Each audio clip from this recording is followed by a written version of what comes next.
Faiz, ada satu benda ni yang kita sebenarnya dah lama nak borak. Kita menunggu masa yang tepat. Kita menunggu peluang juga untuk berborak tentang isu ini. Tentang kisah ini sebenarnya. Inaki Williams dan juga Nico Williams, adik-beradik Williams kan. Tapi sebelum tu Faiz, sebelum kita bercerita tentang kedua-dua individu ni, aku rasa terlebih dahulu kita perlu establish konteks region ataupun kawasan kelab yang mereka wakili tu. Kelab yang mereka wakili itu adalah Athletic Bilbao.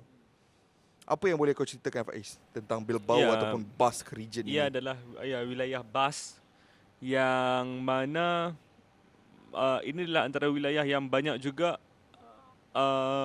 pelarian daripada Afrika yang selalu datang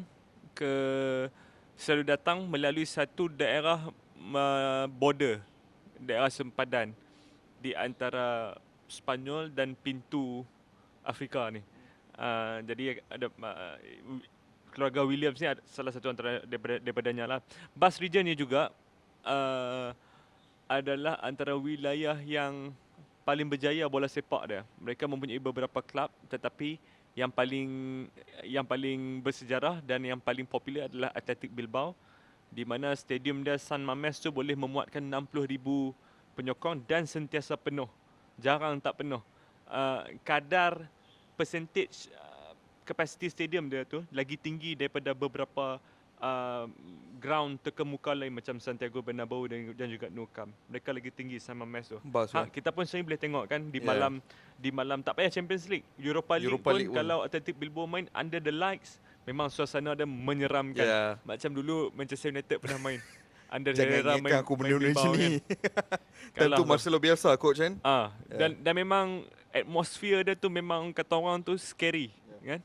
Jadi ini adalah wilayah Basque. Dan ada juga beberapa ikon penting daripada wilayah Basque. Termasuklah Xabi Alonso dulu. Xabi Alonso orang Basque. Kelab dia Real Sociedad dulu, kelab Basque juga kan. Aymeric Laporte Basque kan? Aymeric Laporte pemain Athletic Bilbao. Ander Herrera juga kan? Ander Herrera, Raul Garcia, bekas pemain Atletico Madrid yang pada akhirnya kembali ke Athletic Bilbao. Ada beberapa. Dan juga ada juga orang Perancis. Kepa Arrizabalaga pun kan? Kepa Arrizabalaga daripada klub Athletic Bilbao juga. Ada lagi berapa? Bernat Exteberia daripada Basque. Dia kalau nama Exteberia tu Basque kah? Fernando Llorente, yes. Jadi banyak pemain-pemain Basque ni. Menariknya di Athletic Bilbao mereka ada satu polisi dia hanya pemain berketurunan ataupun pemain-pemain dari region Basque sahaja yang boleh mewakili klub tersebut, bahkan di peringkat profesional. Jadi perkara tu sangat remarkable kan. Dengan talent pool yang sangat kecil hang boleh sustain di La Liga. Bukan saja sustain di La Liga, sentiasa challenging for the sixth spot, sixth and fifth spot. Dan sentiasa ada di sana. Go far in Europe. Dan sentiasa menarik jurulatih antara yang terbaik di dunia. Sekarang ni daripada Marcelino. Sebelum ni Ernesto Valverde juga daripada sana. Kelab yang luar biasa. Region Basque ni adalah satu region yang sangat gila bola sepak. Bola sepak tu menjadi channel, outlet untuk mereka mengetengahkan identiti Basque, untuk mereka berpegang dan berbangga dengan identiti Basque tu. Dia kalau kita nak faham betapa fanatik ataupun betapa besar bola sepak dan makna bola sepak kepada penduduk di Basque dan khususnya Bilbao ni, sebenarnya cara dia senang je, tak susah mana pun. Kalau Marcelo Bielsa pernah menjadi ketua jurulatih kelab hang, maknanya kelab hang tu ataupun bandar hang tu kena gila bola sepak. Itu adalah antara prerequisite kepada Marcelo Bielsa. Dia punya modus operandi setiap kali dia dapat tawaran adalah dia akan buat kajian. Dia akan buat kajian mendalam bukan terhadap kelab tu dulu tau. Kelab tu eventually. Tapi dia akan buat kajian mendalam terlebih dahulu tentang bandar tersebut. Kota tersebut. Untuk memahami demografik penduduk, untuk memahami apa yang bermakna begitu besar kepada mereka, betapa besar influence bola sepak di situ. Nilai mereka. Dia akan memahami kesemua perkara tersebut dan sekiranya perkara tersebut matching dengan nilai peribadi Marcelo Bielsa, baru dia akan pergi ke sana. Dan tak susah kalau kau tengok semua tempat yang dia pernah jadi coach. Tolak tepi Newell's Old Boys itu di Argentina kan tempat yang sangat besar. Dia pernah menjadi jurulatih di Bilbao. Dia pernah menjadi jurulatih di Lazio kan, walaupun sebentar saja tu kan. Tapi dia memilih untuk ke Lazio tu sebab kota Rom. Olympic Marseille lagi. Olympic Marseille, dan Marseille adalah satu bandar yang antara paling gila Fanatic, bola sepak kan. Dan kemudiannya Leeds United. Leeds United juga dia mengkaji hampir berbulan-bulan sebelum membuat keputusan untuk menerima lamaran kerja tersebut kan. Jadi aku rasa itu adalah enough evidence that Basque is a football crazy country. And seperti kau katakan tadi, Basque adalah Athletic Bilbao adalah sebuah klub. Dia sebenarnya sama macam Barcelona. Barcelona punya wilayah Catalonia tu kan memang wilayah yang outlet utamanya adalah bola sepak. Mereka ada beberapa persamaan, tetapi yang membezakan mereka ialah bab kata orang mereka sendiri. Orang di Barcelona lebih poetik, manakala orang Basque lebih realis. Jadi di Barcelona hang akan nampak bangunan Sagrada Familia lah, bangunan Gaudi itu semua seni mereka kan. Tapi manakala di Basque Country hang akan nampak lebih alam semula jadi kerana orang dia lebih realis. Manakala di Barcelona orang dia lebih orang panggil poetik. Ada art dia sendiri. Ada art dia tu kan.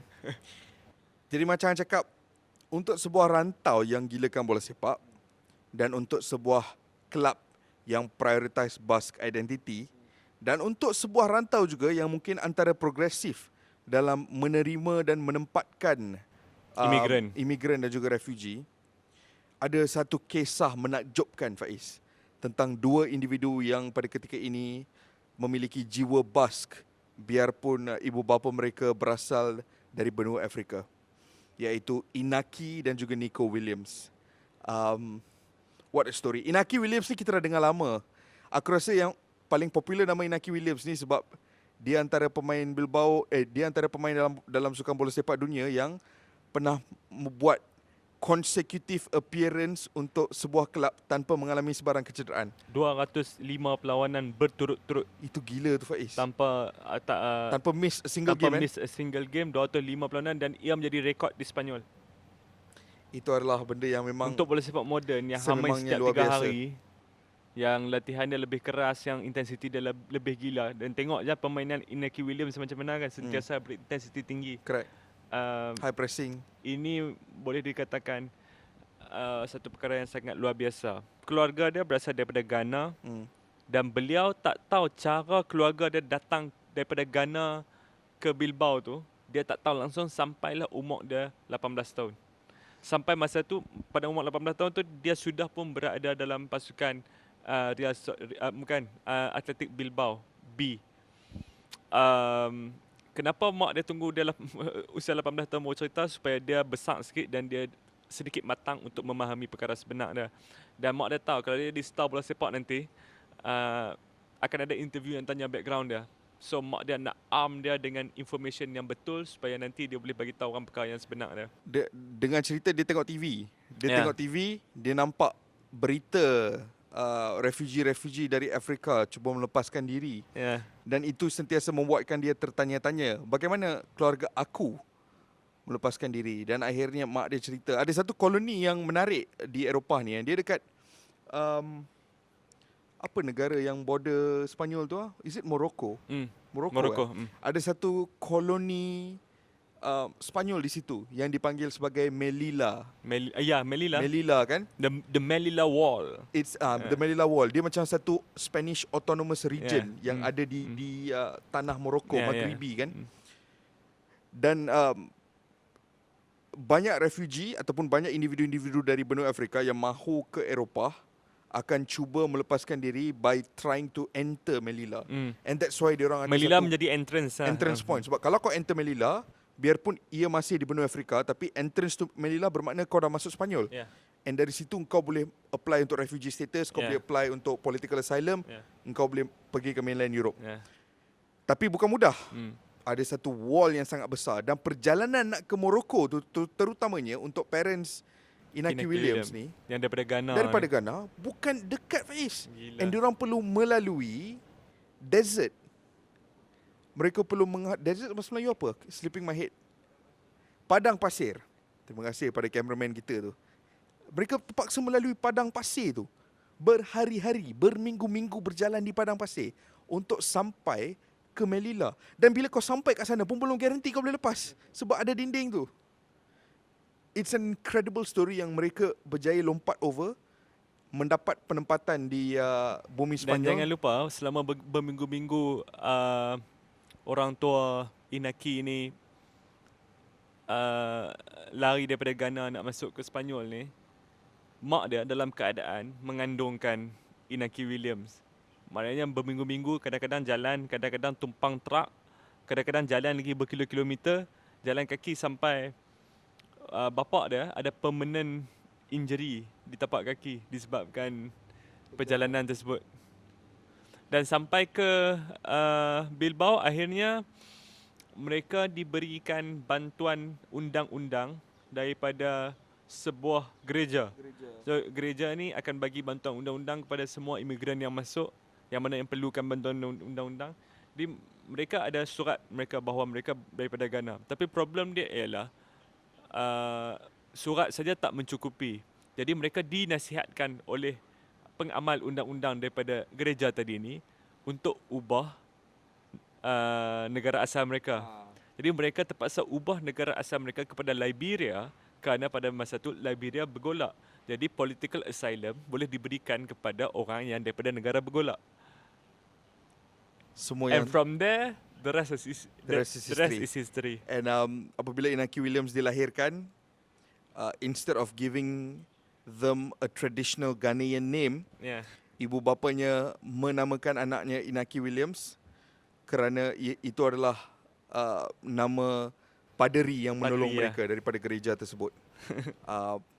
Dan paderi tersebut juga yang baptize Inaki Williams, dan kemudiannya adiknya juga Nico Williams lahir beberapa tahun kemudian. And the incredible part of the story is, Faiz, beberapa minggu lepas Nico Williams menjaringkan gol pertamanya untuk Athletic Bilbao, dan dia terus berlari untuk celebrate bersama abang dia. Yeah.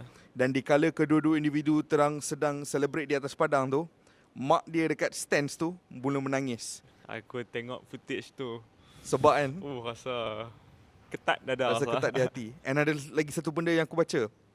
Kau nak tahu the full extent. Sekarang ni Inaki Williams dan Nico Williams dah berjaya. Parents diorang dah tak payah melalui kesusahan. Dah penuh, hidup dah senang, semua benda dah ada. Dia nak balik Ghana bila-bila masa boleh balik. Yeah. Tapi kau tahu, trauma tu masih lagi ada. Kerana sekitar tahun lepas ataupun tahun sebelum itu, Inaki Williams dan juga keluarganya pergi bercuti di Kuwait. Dan ketika percutian mereka tu, diorang ada pergi melawat kawasan padang pasir. Dan apabila melihat scene padang pasir tu semula, mak dia mula menangis. Sebab Teringatkan kesusahan trauma 20 dan tahun kesusahan lepas. dia cuba melepasi padang pasir untuk sampai ke koloni Melilla tu beberapa dekad lepas. Dan trauma tu masih lagi hidup. Dan it's stories like this yang membuatkan aku kadang-kadang awal episod ni tadi kita ada borak pasal benda yang sangat depressing kan, kezuman apa benda semua. But it's this kind of football stories yang akan mengingatkan aku semula kenapa kita jatuh cinta dengan sukan ini. Kenapa sukan ini bukan sekadar hanya aksi di antara 22 individu di atas padang. Ia lebih bermakna daripada itu. Kerana sekarang kau tengok Inaki Williams dan juga Nico Williams, kulit hitam, identiti Afrika, tapi mereka diterima sebagai warga negara Basque. Mereka diterima sebagai sebahagian daripada that Basque identity. And to me benda tu adalah sangat berpuisi. Yeah. Sangat beautiful. Tahap toleransi yang tinggi ya. Dan juga kita jangan lupa daripada salah satu interview terbaik yang aku pernah tengok daripada penulis kegemaran aku, Sid Loh, adalah interview dia dengan Inaki Williams, di mana dia boleh capture dalam bentuk kata-kata perfectly betapa humble-nya, betapa down to earth-nya Inaki Williams. Dan aku sebenarnya berharap yang dia boleh tambah. Sekarang ni dia ada satu cap dengan pasukan Sepanyol, dia boleh tambah lagi caps dia, kerana dia adalah pemain yang sangat berkebolehan untuk bermain di bahagian depan pasukan Sepanyol. Mungkin dia boleh ke Piala Dunia Kita harap. 2022. Kita harap.